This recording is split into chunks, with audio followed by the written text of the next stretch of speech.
Ang issue pala nito mga master nitong grass cutter na Honda ay 'pag nire-rev niya daw ay namamatay kaya, agad-agad kong, binukasan yung, ibabaw niyan para tingnan yung air cleaner kung may tubig or madumi ba kasi yun sabi sa akin ng may-ari ay, bago naman daw yung spark plug, bagong bili tapos ganun pa rin, namamatay kaya, tiningnan ko yung ibabaw niya yung mga connection niya, yung wire niya papunta sa spark plug, okey naman.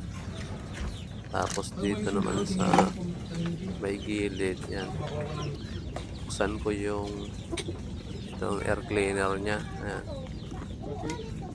Tinitingnan ko talaga kung may, problema or may putol. Tapos 'yan po yung air cleaner niya, ayan. Medyo malinis naman, wala naman siyang tubig. Tapos ayan, binuksan ko na rin yung sa carburetor niya kasi yan talaga yung magiging problema niya. Tapos ayan, linisan ko lang ng gas lang mga master kasi wala akong panglinis nung contact cleaner yata yon na nabibili. Ayan, bali gas lang yung pinambabrush-brush ko dyan. Ayan. Wala naman siyang masyadong dumi pero ito nga